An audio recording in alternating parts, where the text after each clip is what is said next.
हाथ जोड़ करके आंखें बंद करके वंदना मुद्रा में बैठ जाए। ओम नमः सिद्धेभ्यः। ओम नमः सिद्धेभ्यः। ओम नमः सिद्धेभ्यः। मोक्षमार्गस्य नेतारं भेत्तारं कर्मभूभृतां ज्ञातारं विश्वतत्त्वानां वन्दे तद्गुणलब्धये। वन्दे तद्गुणलब्धये। जय बोले अनंतानंद पंच परमेष्ठी भगवान ने की जय। देवादिदेव 1000 से आदिनाथ भगवान ने की देवादिदेव 1000 से चिंतामणि पार्श्वनाथ भगवान ने की जय। अंतिम तीर्थेश वर्तमान शासन नायक भगवान महावीर स्वामी की जय हो। परम पूज्य गणाचार्य गुरुदेव जी 108 विराग सागर जी महाराज की जय हो। परम पूज्य पट्टाचार्य गुरुदेव जी 108 विशुद्ध सागर जी महाराज की जय हो। तत्वार्थ सूत्र महाग्रंथ की जय हो। बोले परम पूज्य गणनी श्रमणी आरिका रत्न 105 विभा श्री माता जी की आरिका संघ की वंदा में माता जी वंदा। जय जय गुरु माँ। एक मिनिस्ट्री मेरे पास पुस्तक नहीं है तत्व पेज नंबर 20 निकाल लेंगे सभी लोग। तत्वार्थ सूत्र का मंगलाचरण।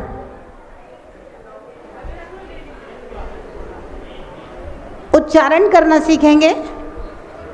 मोक्ष मोक्ष मोक्ष मार्गस्य मार्गस्य नेतारम नेतारम भेत्तारम। देखिए नेतारम में एकता है और भेत्तारम में दोता है, तो उच्चारण करते समय हमेशा ध्यान रखेंगे नेतारम में नेतारम, भेतारम में भेत्तारम, दोता का उच्चारण करना है तो आपका उच्चारण एकदम शुद्ध होगा। नहीं तो लोग पढ़ते हैं नेत मोक्ष मार्ग से नेतारम भेत्तारम कर्म भूव्रताम, तो डबलता कर देते हैं। भेत्तारम भेत्तारम भेत्तारम कर्म कर्म भूभृताम कर्म भूभृताम ज्ञातारम जिया जिया जिया ज्ञातारम विश्व तत्वानाम। अब देखिए तत्व में कितने ता है? 2। तत्वानाम वंदे वंदे तद्गुण लब्धये मोक्ष मार्गस्य नेतारम मोक्ष मार्गस्य नेतारम भेत्तारम कर्म भूभृताम। व्रताम नहीं भृताम। देखिए वर्णमाला को अगर आप शुद्ध बोलना सीख गए ना, वर्णमाला को रितेश भैया अगर शुद्ध बोलना सीख गए ना, तो आप हिंदी संस्कृत प्राकृत कोई भी भाषा पढ़ोगे वो शुद्ध पढ़ोगे। और अगर आपको वर्णमाला शुद्ध बोलना नहीं आई तो आप कोई भी भाषा पढ़ोगे वो सब गलत पढ़ोगे। ये जो भ्री है ना, ये रा नहीं है, री है। हाँ, रा होता तो हम भ्रा पढ़ते, भ्रताम भ्रताम नहीं पढ़ना है, भृताम भृताम। आप एक बार पूरी वर्णमाला का उच्चारण कर लो हमारे साथ, तो आपको ध्यान रहेगा कौन सा वर्ण का उच्चारण कैसे करना है। हम लोग राजस्थान में गए, विनोद भैया, राजस्थान में मनोज नहीं आया क्लास में,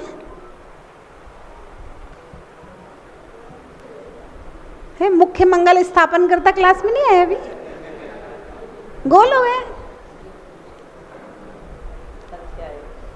ठीक, राजस्थान में हम लोग गए, वहाँ राजस्थान के, अरे राजस्थान में तो हैं, हम सोच रहे कहीं झारखंड में है। यहाँ के लोग छोटे का आ का उच्चारण कभी ठीक से नहीं करते हैं। उधर साइड में वे आ को ए बोलेंगे, ए, आ का उच्चारण आ बोलिए, आ या बोले ए। बक्ता मरे प्रणत, ये यहीं से निकला है राजस्थान से, बक्ता मरे प्रणत, क्योंकि आ को ए उच्चारण करते हैं ये लोग, ठीक से नहीं करते। आ ई ऊ री। एक लिरी भी वर्णमाला का वर्ण है, लेकिन अपने यूज नहीं होता है, कातंत्र व्याकरण में आया है। लिरी, ए आई नहीं, ए आई, बहुत सारे लोग आई को आई बोलते हैं, ए आई ऐसे पढ़ते हैं। ए आई, ओ औ, अंग आहा, का खा गा घा ङा का उच्चारण सही करना, ये अक्सर लोग गलत बोलते हैं। ङा, चा छा, जा झा, इया, टा ठा, डा ढा, इड़ा, ता था, दा धा, ना, पा फा, बा भा, मा, या रा, ला वा का उच्चारण सही करना, वा, सा, शा, शा, हा। तीनों सा के उच्चारण में अंतर महसूस हुआ? सा, शा, शा, हा। ठीक, अब उच्चारण जैसे सही हो गए ना, अब हम शब्दों को, भ्री जो है ना भ्रा नहीं है, रा होता है ना, या तो फिर ऐसे लगता है या फिर ऊपर चढ़ता है, ये इस तरह से जो होती है ना, ये हमेशा रीरी होती है, तो इसका उच्चारण भ्री, भ्रा नहीं, ध्यान रखेंगे। मोक्ष, यहाँ पर ध्यान रखेंगे, छा क्षत्रिय वाला जिसको अपन बोलते हैं, ये कातंत्र व्याकरण का एक सूत्र है, कस योगे क्षा। ये छा आधा का और षटकोण वाले सा से मिलकर के बना है, तो जब हम इसका उच्चारण करेंगे तो का उच्चारण और षटकोण वाले सा का मिश्र उच्चारण होना चाहिए। मोक्ष, मोक्ष, मोक्ष, मोक्ष, हाँ ऐसे। और जिया है ना, आप अपने मोबाइल में निकाल करके देख लेना, हिंदी वर्णमाला जहाँ पर लिखी होगी, जा और इया, चाचा ज्यादा इया वाला यहाँ, तो जा और इया को मिलकर के ज्ञा, ज्ञान वाला ज्ञा बना है, तो इसको जब हम उच्चारण करेंगे तो जिया, जिया, जिया, जिया, हाँ। मोक्ष मार्गस्य नेतारम, देखिए शुद्ध पढ़ने का आनंद एक अपना अलग है। अगर आप तत्वार सूत्र को एकदम शुद्ध पढ़ोगे ना, तो आपको पाठ करने में आनंद आएगा, है ना। भक्तामर जी को अगर आप शुद्ध पढ़ेंगे, आप देखिए जितने लोग बोलते हैं ना, क्या बोलते हैं? भक्तांबर, क्या बोलते हैं? भक्तांबर। अब बताओ भक्तांबर सही है कि गलत है? अब वो भक्तांबर ही सत्य सही नहीं बोल पा रहे हैं, तो अब वो स्तोत्र का पाठ क्या शुद्ध करेंगे? और जब आप शुद्ध बोलोगे नहीं, तो आपको स्तोत्र पढ़ने का फल क्या मिलेगा? जब शुद्ध उच्चारण ही नहीं कर पा रहा है, तो अर्थ कहाँ से निकालेगा, कहाँ से भाव बनाएगा, कहां से तेरे को भक्तांबर पढ़ने का फल मिलेगा? भक्तांबर, भक्तांबर नहीं है, भक्तामर। क्या है? भक्तामर स्तोत्र। हाँ, शुद्ध उच्चारण सीख जाइए। मैंने कहा ना, अगर आपने वर्णमाला का शुद्ध उच्चारण सीख लिया तो फिर आपको हमें कुछ भी सिखाने की जरूरत नहीं है। आप अपने आप अक्षर देख देख करके पूरी शुद्ध उच्चारण कर लोगे। अब समस्या ये है कि लिखा तो है भक्तामर और आदमी उसमें पढ़ रहा है भक्तांबर। अब वर्णमाला ही उन्हें पता नहीं कौन सा अक्षर लिखा है, हम कौन सा अक्षर बोल रहे हैं, समस्या है ना। तो वर्णमाला को पहचानना और वर्णमाला का शुद्ध उच्चारण सीख जाओ, फिर हमें पढ़ाने की जरूरत नहीं है, आप अपने आप सारी किताब पढ़ लोगे, है ना। फिर तो केवल अर्थ समझाने की जरूरत रह जाएगी। चलिए उच्चारण सीखते हैं। मोक्ष मार्गस्य नेतारम, मोक्ष नहीं, मोक्ष, मोक्ष मार्गस्य नेतारम, मोक्ष मार्गस्य नेतारम, मोक्ष मार्गस्य नेतारम, भेत्तारम कर्म भूभृताम, भेत्तारम कर्म भूभृताम, ज्ञातारम विश्वतत्त्वानाम, ज्ञातारम विश्वतत्त्वानाम। ये सौरभ को और इनको पढ़ना लिखना नहीं है क्या? अरे वो टेबल लगवा रहे हैं। अच्छा तो ठीक है। ज्ञातारम विश्वतत्त्वानाम वंदे, वंदे, वंदे नहीं, वंदे तद्गुण लब्धये, तद्गुण लब्धये, मोक्ष मार्गस्य नेतारम। हाथ जोड़ लीजिए। मोक्ष मार्गस्य नेतारम, भेत्तारम कर्मे भूभृताम, ज्ञातारम विश्वतत्त्वानाम, वंदे तद्गुण लब्धये। पूरा श्लोक एक साथ उच्चारण कीजिए।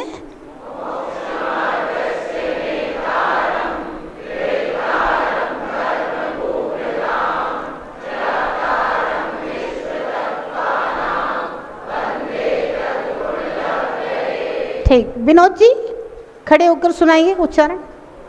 आया कि नहीं आया देखें, नहीं आएगा तो दोबारा बताएंगे।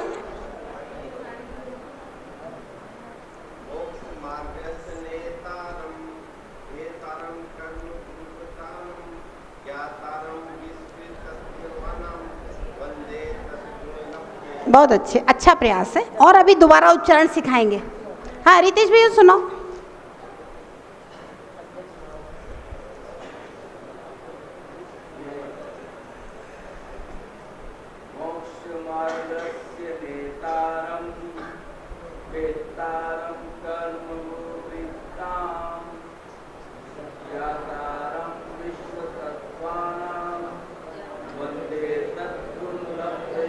बहुत अच्छा प्रयास है। और अभी दोबारा उच्चारण सिखाएंगे। हाँ अंकित सुनो।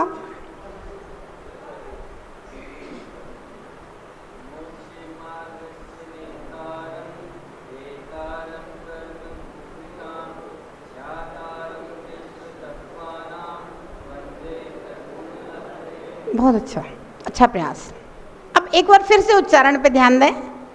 मोक्ष, मोक्ष, मोक्ष मार्गस्य नेतारम, भेत्तारम कर्म भूभृताम, ज्ञातारम विश्वतत्त्वानाम, वंदे तद्गुण लब्धये, एक बार फिर से पूरा उच्चारण करो।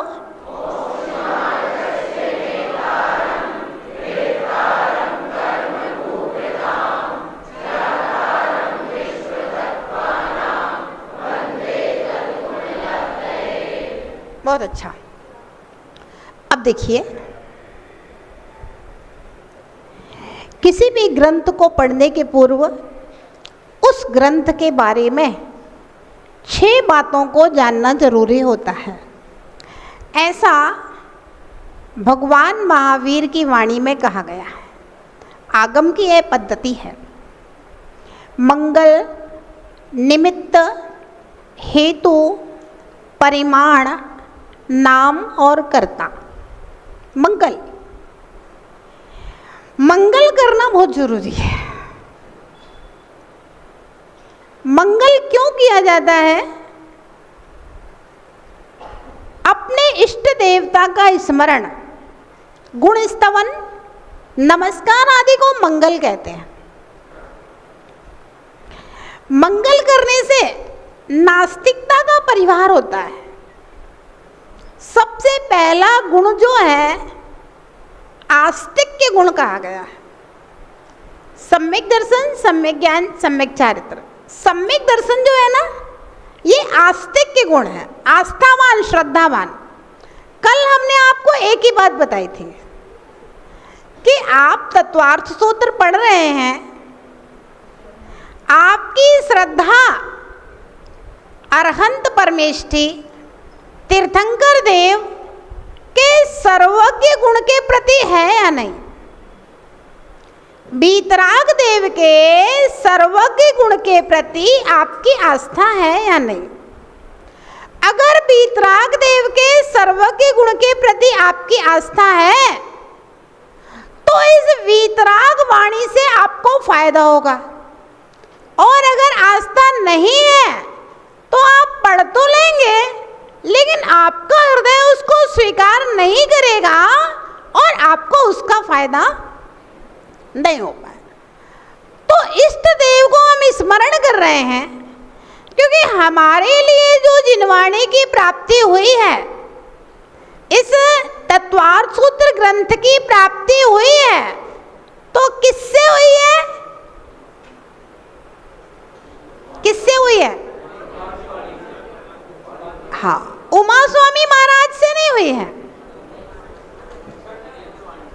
हमें इस ग्रंथ की प्राप्ति अरहंत भगवान की, तीर्थंकर की, सर्वज्ञ की वाणी से हुई है। इसलिए मैं सर्वज्ञ के प्रति आस्था रखता हूँ, इसलिए ग्रंथ को पढ़ने के पहले सर्वज्ञ को नमस्कार करता हूँ, उनकी स्तुति करता हूँ, उसको कहते हैं मंगलाचरण। नास्तिकता का परिहार हो गया। मैं आस्थावान हूँ जिसने ये ग्रंथ आया है जहाँ से, उनके प्रति। दूसरा बात ये, मंगलाचरण किया, इष्ट देव का गुणगान किया, नमस्कार किया, तो शिष्टाचार का पालन लोक व्यवहार में भी होता है। जिनने हमारा उपकार किया है उनके हम चरण छू करके, चरण स्पर्श करके, उनकी प्रशंसा करके अपने किसी भी कार्य को प्रारंभ करते हैं। तो शिष्टाचार बहुत जरूरी है। उपकारी के उपकार को नहीं मानेंगे, उपकारी का विनय नहीं करेंगे, गुरु का, भगवान का, माता पिता का, अध्यापक का, स्वामी का विनय नहीं करेंगे तो सारी व्यवस्थाएं बिगड़ जाएं। 2 प्रकार की व्यवस्थाएं। एक तो आपका बेटा अगर आपकी विनय नहीं करेगा तो फिर आपको लगेगा यार इसके लिए इतना सब करते हैं, सब कुछ इसी के लिए कमा रहे हैं, मेहनत कर रहे हैं, सब इसे ही देना है। तो 2 बेटों में से जो विनय करता है उसको ज़्यादा दे दो, जो विनय नहीं करता है उसको कम दे दो। होता है ऐसा क्या नहीं होता पिता के व्यवहार में? तो शिष्टाचार का पालन नहीं करोगे तो देने वाले का मन आपके प्रति डिस्टर्ब हो जाएगा। देने वाला जिस ढंग से देना चाहता है, क्योंकि दिया भी हाथ से नहीं जाता, जेके जैन साहब, हाथ से नहीं दिया जाता। पाटोदी जी, हाथ देते हुए दिखता है, लेकिन दिया हमेशा हृदय से जाता है। हाथ से नहीं दे सकता कोई आदमी, हृदय से देता है। अगर देने वाले का हृदय आपके प्रति अच्छा है तो हाथ ऐसे हो जाएगा। देने वाले का हृदय अगर आपके प्रति अच्छा नहीं है तो हाथ ऐसे ऐसे कांपेगा, देते समय बंद हो जाएगा और कम हो जाएगा। तो ध्यान रहे, अगर आप शिष्टाचार का पालन नहीं करेंगे तो देने वाले का मन आपके प्रति खराब हो जाएगा। और कदाचित देने वाला भी इतरागी है। भगवान तो सबको एक जैसी दिव्य ध्वनि देते हैं, एक जैसी दिव्यवाणी सबके लिए खिरती है। गुरु एक जैसा सबको समझाता है, एक जैसा पढ़ा रहा है। लेकिन अगर हम शिष्टाचार का पालन नहीं करते हैं तो विनय बिना विद्या नहीं। हमारी विनय हमारी विद्या की वृद्धि करने वाला है। विनय के बिना, शिष्टाचार के बिना देने वाला दे भी देगा तो आपके भेजे में जाने वाला नहीं है। तो इसलिए शिष्टाचार बहुत जरूरी है। मंगलाचरण कर लिया, अपने अनंत देव को नमस्कार कर लिया, हे भगवान हम आपकी वाणी पढ़ना शुरू कर रहे हैं, उसके पहले आपको नमस्कार है। शिष्टाचार का पालन हो गया, अब पढ़ना हम शुरू करें। तीसरा है पुण्य की प्राप्ति।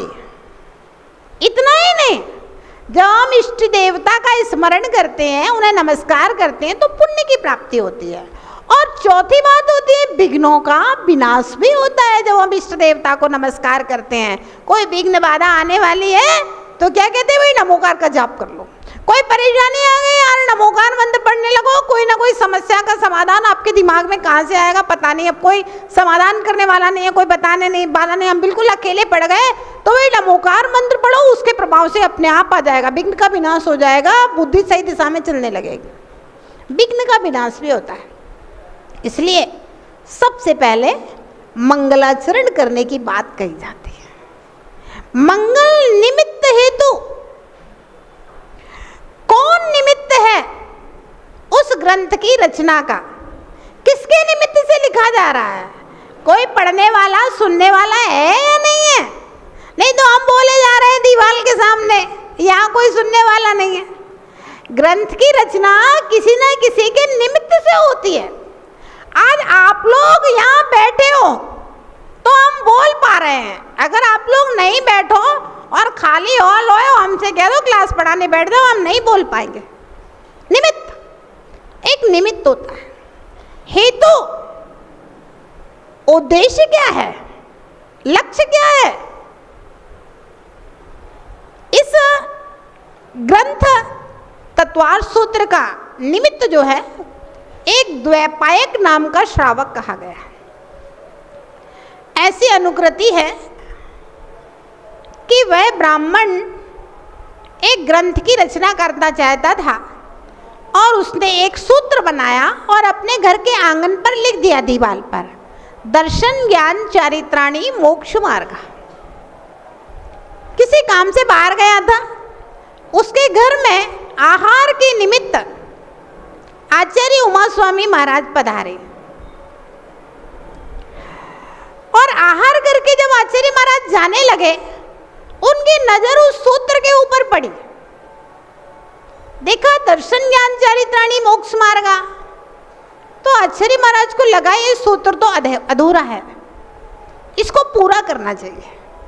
क्योंकि दर्शन तो सम्यक भी होता है, मिथ्या भी होता है, ज्ञान सम्यक भी होता है, मिथ्या भी होता है, आचरण दुराचार भी होता है, सदाचार भी होता है, सम्यक भी होता है, मिथ्या भी होता है। और दर्शन ज्ञान चारित्राणी मोक्ष मार्गा, ये सूत्र अधूरा है। तो आचार्य महाराज ने उसके आगे एक सम्यक शब्द और जोड़ दिया, सूत्र बन गया। हाँ, आप लोग सब बुद्धिमान हो, प्रज्ञावान हो। सूत्र बन गया और आचार्य महाराज अपने रास्ते, अपने जंगल में चले गए। अब जब वो ब्राह्मण लौट करके आया और उसने सूत्र में सम्यक शब्द जुड़ा हुआ देखा, तो अब देखिए, विनयवान था, अपनी गलती को स्वीकार करने वाला था, गुरु के गुणों को मानने वाला था। ध्यान रखना, अगर वो अहंकारी होता, अपनी गलती को स्वीकार नहीं करता, विनयवान नहीं होता, तो आचार्य महाराज के पास नहीं जाता। और ऐसे अहंकारियों के द्वारा ही धर्म के टुकड़े टुकड़े किए जाते हैं। समझ गए ना? अब उसने कहा नहीं, मैंने तो दर्शन ज्ञान चरित्राणी मोक्ष मार्ग लिख दिया, अब हम अपनी बात से पलट नहीं सकते, हम तो ऐसा ही करेंगे, जय मोक्ष मार्ग है, वो बस अड़ जाता। श्वेतांबर मत कैसे चला? जब 12 वर्ष के लिए आचार्य भद्रबाहु महाराज ने साधुओं से कहा कि भाई यहाँ 12 वर्ष का अकाल पड़ेगा और सबको दक्षिण भारत चलना चाहिए। अब साधु लोग मान गए, लेकिन कुछ अड़ियल साधु रहते हैं, वे अपने गुरुजी की भी नहीं सुनते। ऐसे भी अड़ियल साधु संग में रहते हैं, भद्रबाहु के समय में भी होंगे अड़ियल साधु ऐसे। देखो, एक गुरु की बात मानना और दूसरी भक्त की बात मानना, दोनों में बहुत अंतर। गुरु गुरु रहेगा और भक्त भक्त रहेगा, है ना? भक्त ठीक है, सेवा करे, नमस्कार करे, कोई दिक्कत नहीं है। आप उसको कुछ धर्म की 2 अच्छी बातें बता दो, उसका भी कल्याण हो, संघ की व्यवस्था बने, धर्म की प्रभावना बढ़े, अच्छी बात है। लेकिन जब आज्ञा, अनुशासन और मार्गदर्शन की बात हो, मार्गदर्शन की बात हो, फिर भक्त की नहीं सुनना चाहिए। उस समय जो गुरु कह रहे हैं उनकी सुनना चाहिए। अगर भक्त की सुनोगे तो फिर बस आपके और गुरु के संबंधों में दिक्कत हो जाए। व्यवस्था है ये, देखिए।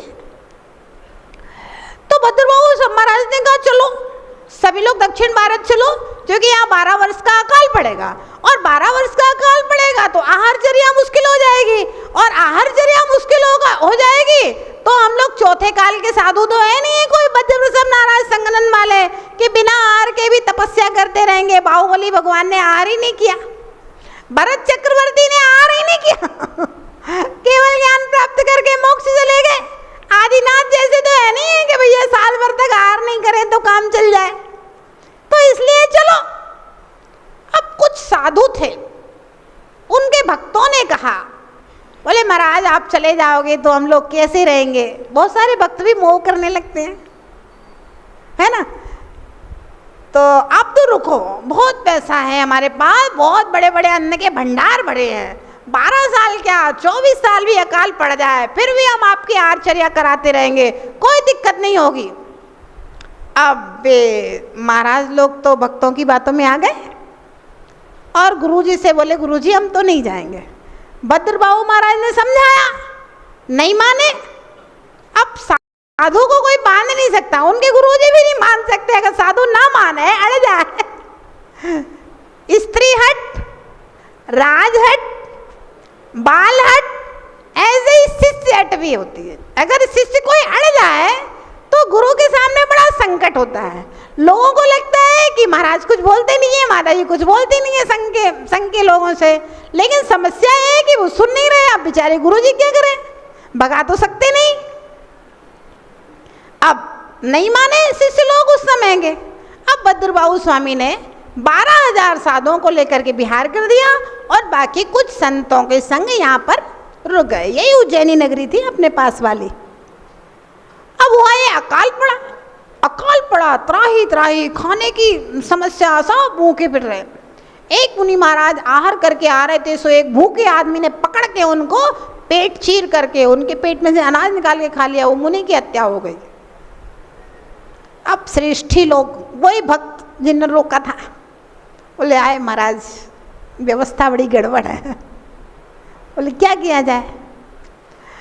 बोले भरा पेट दिखता है और ऐसी ऐसी घटना हो गई है, तो एक ऐसा करें, परिस्थिति है, एक चद्दर ओढ़ के जाने लगे। भैया चद्दर ओढ़ करके आहार के लिए निकलना है, चद्दर ओढ़ के निकलने लगे। आचार्य ने मान लिया, सब शिष्यों ने, परिस्थिति है। अब क्या हुआ, भरा पेट दिखता है, और ध्यान रखना पेट भरे वाले का चेहरा भी दिखता है, भूखे आदमी का चेहरा अलग दिखेगा।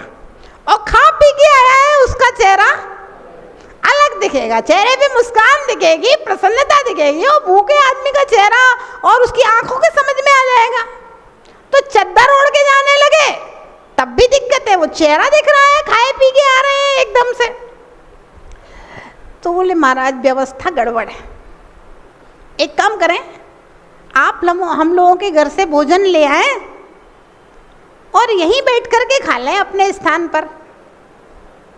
ठीक है, अब परिस्थिति है, द्रव्य क्षेत्र काल भाव की स्थिति है, अब भूखे मरेंगे तो है नहीं है, खाना तो करेंगे, मुनि धर्म की रक्षा करना है। ठीक है भाई, घर से खाना ले आए वहाँ। अब भी समस्या, अब छिपा के चद्दरा में लेके आए तो वो भी चेहरा दिखता है आदमी का, क्या कुछ छिपा के ले जा रहा। तो बोले महाराज एक डंडा और ले लिया जाए। तो डंडे के डर से लोग वहाँ झपटनेंगे नहीं। वहां भी रास्ते में भूखे लोग खाना झपट लेते थे चद्दरा उड़ा करके, वो दिक्कत हो गई। तो एक डंडा भी आ गया। अब कितने परिवर्तन हो गए, चद्दर ओढ़ लिया, भोजन घर से लाने लगे और डंडा हाथ में आ गया। एक बात है, हम आपको बताएं, बहुत अच्छी बात है, श्रावक भी सब एक से नहीं होते और साधु भी सब एक से बैरागी नहीं होते हैं। सब प्रकार के साधु होते हैं इस दुनिया में, है ना। दिगंबर साधु भी होगा तो भी सब प्रकार का होगा। बड़ा संघ होता है, सब प्रकार के लोग होते हैं, सब एक से नहीं होते। अगर हम अपने कमरे में भोजन करेंगे और उधर ही एक मटका रख लिया पानी पीने का, अब इस बात को आप गौर करना, बहुत बड़ी बात है। अगर हम अपने कमरे में आपके घर से भोजन लाए और एक मटका रख लिया, अब हम क्या करेंगे, दाल रोटी सब्जी तो सवेरे खा लेंगे और जो मिठाई और फल बचे हैं, कौन देखने वाला है, कौन टोकने वाला है, कौन पूछने वाला है। मिठाइयाँ और फल शाम को खाने लगे और पानी कमरे में रखा है मटका, एक बार पियो, 2 बार पियो, 4 बार पियो, क्या फर्क पड़ रहा है, कौन देख रहा है, कुंडी बंद करो, जो चाहे करो।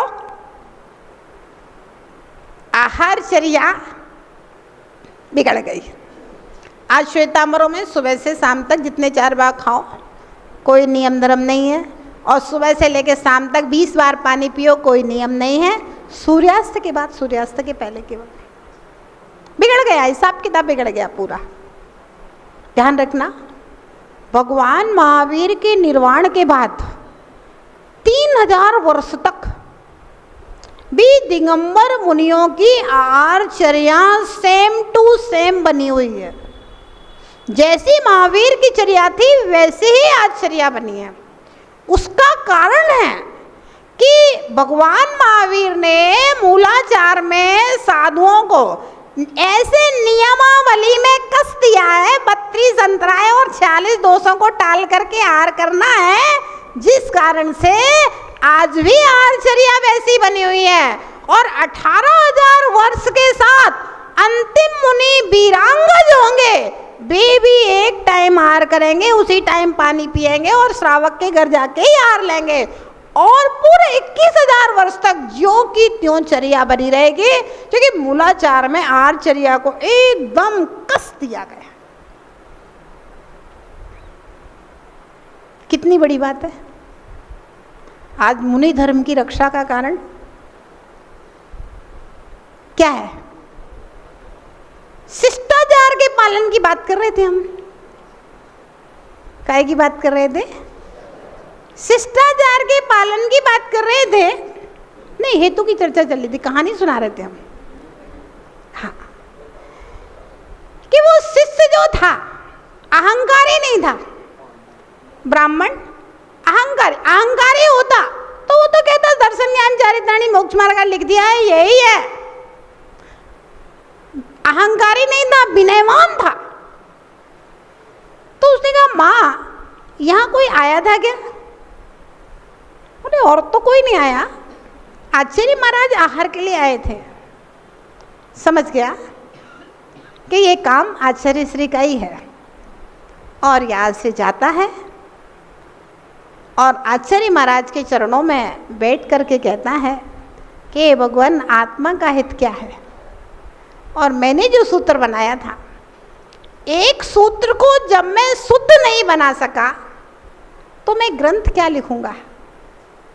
आप एक ऐसे ग्रंथ का विवेचन कीजिए जिससे मेरा मोक्ष मार्ग प्रशस्त हो। और उस द्वैपायक नाम आता है, कहीं कहीं द्वयाक नाम आता है, उस द्वयाक ब्राह्मण के निमित्त से इस तत्वार सूत्र की ग्रंथ की रचना हुई, ऐसा सर्वार्थिकार ने अपनी टीका में लिखा है। हेतु, कोई ना कोई निमित्त होना चाहिए, कोई ना कोई हेतु होना चाहिए, है ना। तो हेतु यानी कि जीवों के कल्याण के निमित्त से ये ग्रंथ लिखा गया। परिमाण, ग्रंथ का परिमाण भी होना चाहिए, है ना। इस ग्रंथ के 10 अध्याय हैं, 357 सूत्र हैं। इस तरह कितने 57 है ना, 357 सूत्र हैं, परिमाण है। इसके बाद में नाम, ग्रंथ के नाम का भी बहुत बड़ा महत्व होता है, क्योंकि कोई बात यदि आप कहते हो तो प्रामाणिकता ग्रंथ के नाम से होती है। 7 नरक हैं, हमने कहा नहीं 7 नहीं है, आप गलत बोल रहे हो, 5 नरक हैं। तो आपने कहा नहीं, तत्वार सूत्र ग्रंथ में 7 ही नरक होते हैं। अब हमें सोचना पड़ेगा क्या तत्वार सूत्र ग्रंथ में 7 नरक हैं। आपने हमसे पूछ लिया माता जी आप बताओ 5 कहाँ से होते हैं। अब 5 तो हमने कहीं पढ़े ही नहीं, हम तो अपने मन से बोल रहे हैं 5। तो हमारी बात गलत, आपकी बात सही। आपकी बात सही नहीं है, ग्रंथ का नाम आप बता रहे हो इसलिए आपकी बात सही है, नहीं तो आप प्रमाणित नहीं हो। तो ग्रंथ का नाम से हमारा ज्ञान प्रमाणित होता है, इसलिए ग्रंथ का नाम बहुत जरूरी है। और कर्ता, इस ग्रंथ को लेखन करता कौन है ये भी जानना बहुत जरूरी है। अगर आपको ग्रंथ किसने लिखा है, बक्तरी प्रमाण्यम वाक्य प्रमाण्यात, कल आपको ये बात अच्छे ढंग से समझाई गई थी ना। तो वक्ता जब तक प्रमाणित नहीं होता तब तक उस वक्ता की बात का कोई भरोसा नहीं होता है। इस प्रकार से इन 6 बातों को जानना जरूरी हुआ करता है किसी भी ग्रंथ को यदि हम पढ़ते हैं तो। अब हम पुस्तक पर आ जाएंगे। ये सब बातें आप लोगों को समझ में आ गई कि नहीं आ गई। इसमें अगर किसी का कोई प्रश्न है तो आप लोग पूछ लीजिए, फिर उसके बाद आगे चलेंगे। खड़े होके। परिमाण का तात्पर्य है ग्रंथ की गाथाओं की संख्या, अध्यायों की संख्या, सूत्रों की संख्या, उसको परिमाण कहते हैं। और किसी का कोई प्रश्न है? हाँ,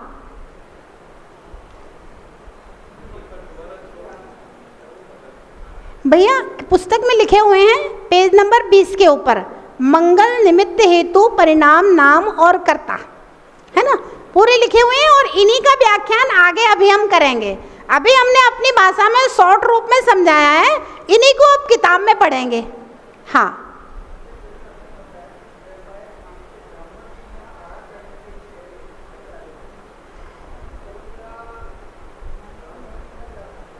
भैया ब्राह्मण की उत्पत्ति कहाँ से हुई आपको मालूम है? भरत चक्रवर्ती ने, जो प्रतिमाधारी श्रावक थे, कौन श्रावक? प्रतिमाधारी श्रावक थे, उनको ब्राह्मण की संज्ञा दी थी। तो वो ब्राह्मण जैन था, समझ गए? ठीक। हाँ, और किसी का कोई प्रश्न तो नहीं है जितना अभी हमने बताया उसके बीच में से? हाँ, एक दादी जी पूछ रही हैं, क्या पूछना? जल्दी जल्दी जल्दी उठ जाए, अगर वो उठने खड़े होने में समय बर्बाद होता है।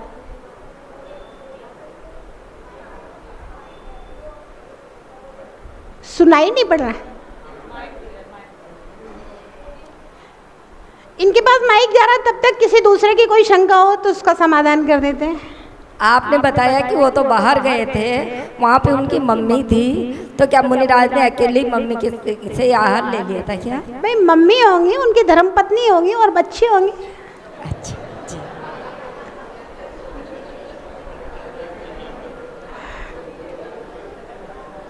और किसी का कोई प्रश्न है क्या? बहुत दिमाग लगाते हैं, विज्ञान नगर है ये। उनकी मम्मी से अकेले हार कैसे ले लिया महाराज जी ने? तो परिवार में दूसरे लोग भी होंगे। चलिए अब आगे चलते हैं अपन। नाम, सर्वप्रथम हम जिस ग्रंथ का अध्ययन करें उस ग्रंथ का नाम जानना चाहिए, इससे ज्ञान प्रामाणिक होता है। व्याख्यान के समय अथवा पूछे जाने पर हम बता सकें कि यह ग्रंथ में ऐसा लिखा है। इस ग्रंथ का नाम तत्वार्थ सूत्र मोक्ष शास्त्र है और इस ग्रंथ में 7 तत्वों का वर्णन सूत्रों के रूप में किया है, इसलिए इसका नाम तत्वार्थ सूत्र है। मोक्ष प्राप्ति के लिए जिन तत्वों को जानना आवश्यक है उन 7 तत्वों का कथन इस ग्रंथ में होने से यह ग्रंथ मोक्ष प्राप्ति का साधन है, इसलिए मोक्ष शास्त्र भी कहा जाता है। अब सूत्र किसे कहते हैं? तो सूत्र की अपनी विशेषताएं होती हैं। जो थोड़े अक्षरों से संयुक्त हो, अल्पाक्षर, थोड़े से अक्षर हो, बहुत लंबे लंबे सूत्र नहीं बनाए जाते हैं। कहते हैं, आचार्य श्री बताते थे कि ग्रंथकर्ता अगर सूत्र में एक अक्षर भी कम कर देता है और सूत्र का अर्थ पूरा निकलता है तो उसको अपने घर में पुत्रोत्पत्ति जैसा प्रसन्नता होती है। भव्यात्माओं, ज्ञान में ही सच्चा सुख है। ध्यान से सुनना, ज्ञान में ही सच्चा सुख है। सच्चे सुख की प्रथम सीढ़ी ज्ञान है और इसी ज्ञान में जो आप तत्वार्थ सूत्र पढ़ रहे हैं ना, इसी ज्ञान में जैसे जैसे प्रवेश होता जाएगा वह ज्ञान धीरे धीरे ध्यान बन करके केवल ज्ञान उत्पन्न कराने का कारण हो जाएगा। और केवल ज्ञान मतलब परम सुख, अनंत सुख। तो उसकी प्रथम सीढ़ी कहां से शुरू हो रही है? इसी तत्वार्थ सूत्र से केवल ज्ञान की प्रथम सीढ़ी पे हम कदम रख रहे हैं। ज्ञान में सुख है। तो जितना आपका ज्ञान प्रांजल होता जाएगा, प्रांजल मतलब निर्मल, जितना आपका ज्ञान विशुद्ध होता जाएगा, निर्मल होता जाएगा, उतना उतना सुख आप अपने अंतरंग में महसूस करने लगेंगे। तो अल्पाक्षर, अल्पाक्षर होना चाहिए। संदेह से रहित हो, सूत्र हमेशा संदेह नहीं होना चाहिए। हमारे जैन दर्शन में किसी भी प्रकार का संदेह नहीं है, हर चीज का सटीक जवाब है। कोई भी ऐसा सवाल नहीं है जिसका जवाब इस मंच से ना दिया जा सके। कोई भी ऐसा सवाल नहीं है जिसका जवाब हमारी जिनवाणी में ना हो। संसार का जितनी भी भाषाएं हैं, जितना भी ज्ञान है, सब भगवान के केवल ज्ञान से निकला हुआ है। कुछ बचा ही नहीं है, क्योंकि वो सर्वज्ञ है। सर्व का मतलब है बस खत्म, अब कुछ बचा नहीं है ना। तो हमारी जो भाषा है, जो सूत्र है, संदेह से रहित होना चाहिए। तो लगे कि तीर्थंकर की वाणी है, सार युक्त हो। फालतू बातें करने से, गप लगाने से कुछ नहीं होता।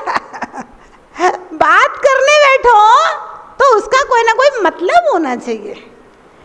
गूढ़ पदार्थों का निर्णय करने वाला हो, रहस्यमयी बातों का निर्णय करने वाला हो सूत्र।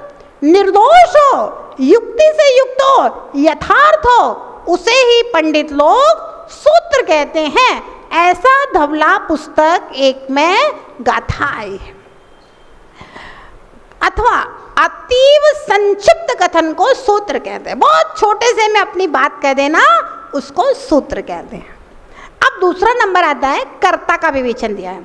ग्रंथ को पढ़ने के पूर्व ग्रंथकर्ता का नाम जानना भी आवश्यक है, क्योंकि वक्तृ प्रमाण्यात वाक्य प्रमाण्यम, वक्ता परंपरा के प्रमाणित होने से वचनों में प्रामाणिकता आती है। किसी सामान्य व्यक्ति के द्वारा कथित बात प्रमाणित नहीं होती। जिनेंद्र देव की देशना के अनुसार निर्ग्रंथ प्राचीन दिगंबर आचार्यों की अथवा उनके अनुसार कही गई बात प्रमाणित होती है। इस तत्वार्थ सूत्र ग्रंथ के मूल कर्ता सर्वज्ञ देव हैं, उत्तर ग्रंथकर्ता गणधर देव, प्रतिगणधर देव और उनकी परंपरा के प्राचीन आचार्य उमा स्वामी महाराज हैं। इस प्रकार से ग्रंथकर्ता प्रामाणिक है और वह सर्वज्ञ की वाणी को कह रहा है, ऐसा हमारा विश्वास है।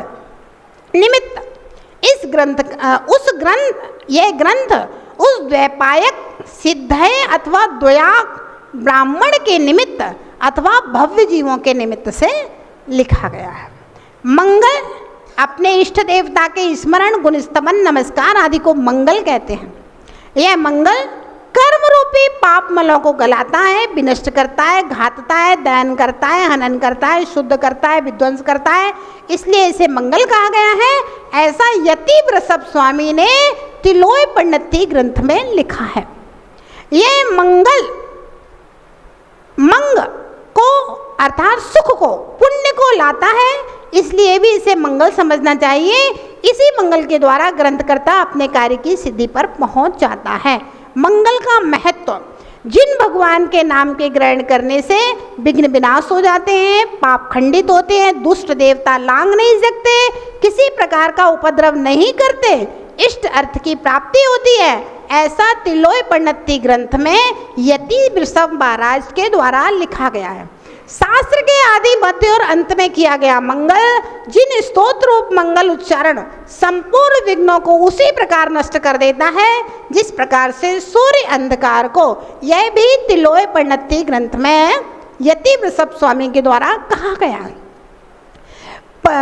अरहत परमेष्टि के प्रसाद से मोक्ष मार्ग की सिद्धि होती है, इसलिए प्रथम मुनियों ने शास्त्र के प्रारंभ में अरहंत परमेष्टि के गुणों को स्तुति की है। ऐसा आप्त परीक्षा नाम के ग्रंथ में आचार्य महाराज ने लिखा है। मंगलादिक से प्राप्त होने वाले अभ्युदय और मोक्ष सुख के अधीन मंग का फल कहा गया है। अब मंगलाचरण कितने बार करना चाहिए?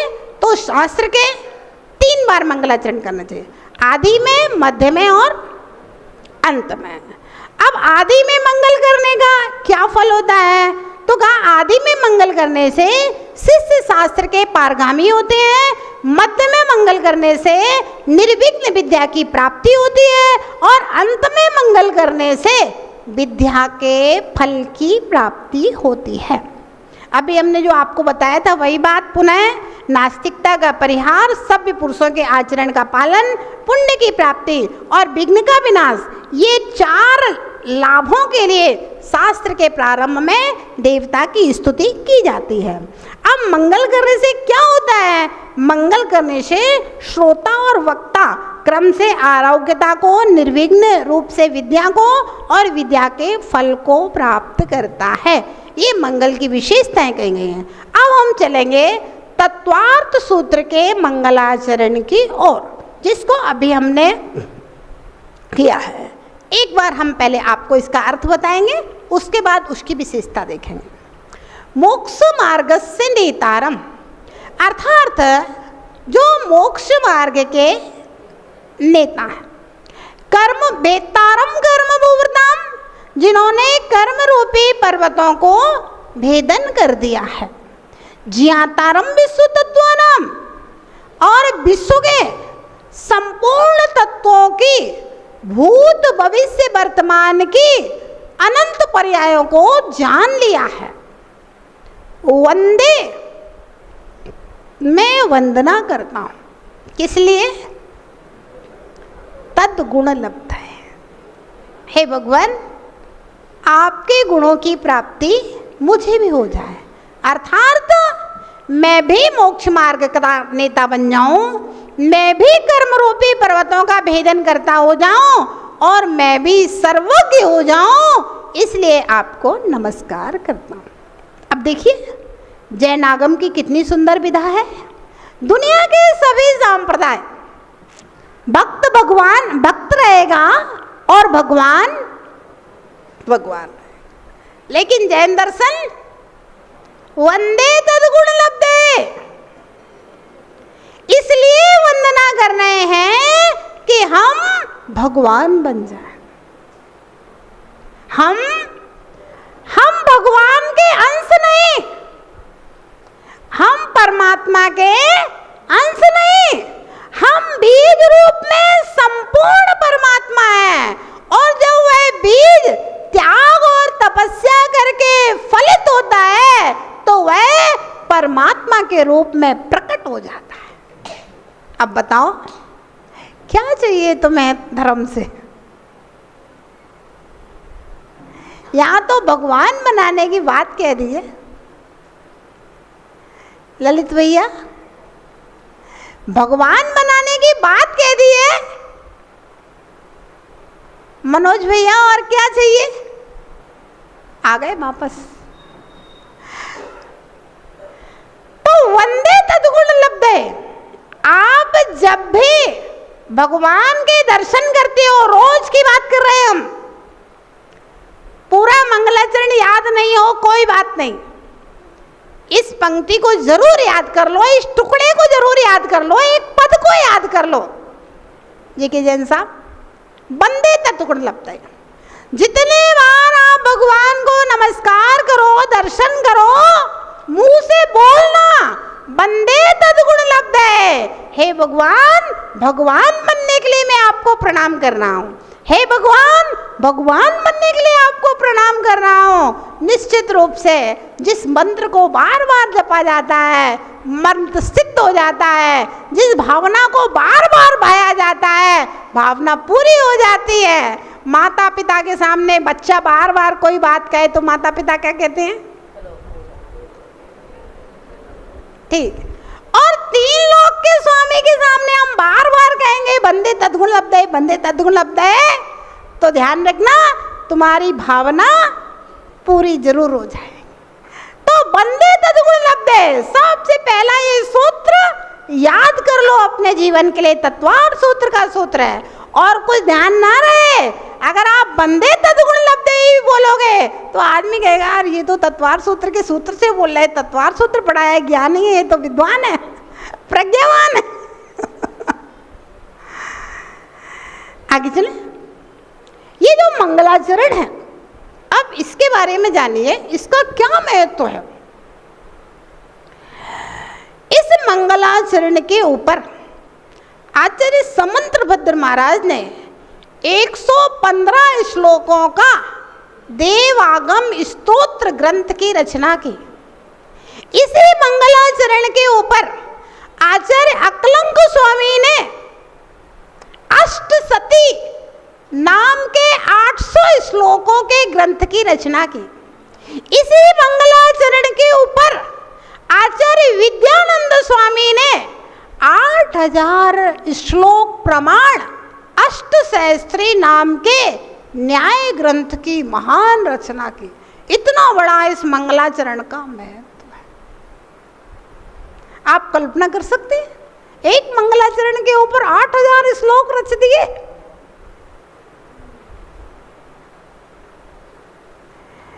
इस तत्वार्थ सूत्र ग्रंथ में आचार्य भगवान उमा स्वामी महाराज ने मंगलाचरण में अनंत परमेष्ठी के गुणों को, अर्थात अनंत परमेष्ठी को नमस्कार किया है अथवा सच्चे देव को नमस्कार किया है। सच्चा देव अर्थात अरहंत परमेष्ठी की मुख्यता से 3 गुण होते हैं, वीतरागता, सर्वज्ञता और हितोपदेशता। अब मंगलाचरण में सबसे पहले हितोपदेशिता का बात कही गई है, क्योंकि हम सबसे पहले नमस्कार किसे करते हैं? जिससे हमारे स्वार्थों की सिद्धि हो। अनादि निधन परंपरा है, उसमें क्या बात है? सिद्ध भगवान बड़े हैं पाटुरी जी, अनंत भगवान छोटे हैं, लेकिन फिर भी नमोकार में नमो अरियंताणम नमो सिद्धाणम क्लियर लिखा है कि भाई अनंत भगवान हमें दिखते हैं और हमें उपदेश दिया है, इसलिए हम पहले अनंतों को भगवान भैया नमस्कार करते हैं, उसके बाद में सिद्धों को नमस्कार करते हैं। भले ही सिद्ध बड़े हैं और अनंत छोटे हैं, तो ये तो हमारी अनादि निधन परंपरा है, उसमें क्या बात है? तो सबसे पहले कौन से गुण का वर्णन किया? हितोपदेशिता, कि अनंत भगवान ने हमें हित का उपदेश दिया है। मोक्ष मार्गस्य नेतारम, मोक्ष मार्ग के नेता हैं। नेता किसे कहते हैं भैया? नेता मतलब ड्राइवर। ड्राइवर पीछे बैठता है कि आगे बैठता है? कहाँ बैठेगा ड्राइवर? आगे बैठेगा ड्राइवर। तो मनोज भैया पीछे जाके बैठ गए हो, आगे बैठना चाहिए आकर के पहली लाइन में। लेकिन यहाँ का नियम है पहले आओ पहले पाओ। कितना भी बड़ा नेता हो, बाद में आएगा तो पीछे बैठना पड़ेगा। कितना भी बड़ा समाज का नेता हो, अगर क्लास शुरू होने के बाद में आएगा तो फिर पीछे वाली कुर्सियों पे बैठना पड़ेगा। तो नेता किसे कहते हैं? जो आगे आगे स्वयं चलता है और अपना उपदेश देकर दूसरे को भी अपने पीछे पीछे चलाता है। देश के नेता का भी यही काम है, समाज के नेता का भी यही काम है, परिवार के मुखिया का भी यही काम है, संघ के मुखिया का भी यही काम है ना? तो ये कहाँ के नेता है? संसार के नेता नहीं है। मोक्ष मार्ग से नेतारम, मोक्ष मार्ग के नेता है। ध्यान रखना, भगवान केवल ज्ञान के पहले किसी का नेतृत्व नहीं करती, किसी को सम्यक दर्शन ज्ञान चारित्र का उपदेश नहीं देते। आदिनाथ भगवान ने गृहस्थ अवस्था में मसी कृषि सेवा वाणिज्य शिल्प इन सब का तो उपदेश दिया, संसार का उपदेश दिया, लेकिन मोक्ष मार्ग का उपदेश जगदीश साहब नहीं दिया। केवल ज्ञान होने के बाद में मोक्ष मार्ग का उपदेश दिया है ना? तो मोक्ष मार्ग से नेतारम, जिसने मोक्ष मार्ग का उपदेश दिया। कैसे? पहले स्वयं मोक्ष मार्ग में चले, दीक्षा लेकर के तपस्या की, केवल ज्ञान प्राप्त कर लिया, अब उपदेश दिया है कि देखो भैया धर्म का फल ये है और चाहिए तुम्हें, तो ये श्रावक मार्ग है और ये मुनि मार्ग है। कितने मार्ग है? तीसरा कोई मार्ग नहीं है।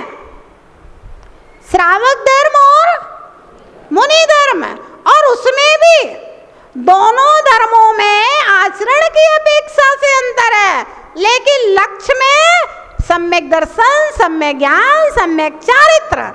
यहाँ पर छोटे रूप में, वहां पर संपूर्ण रूप में, इतना ही अंतर है ना? तो एक ही मोक्ष मार्ग है, सम्यक दर्शन ज्ञान चारित्र।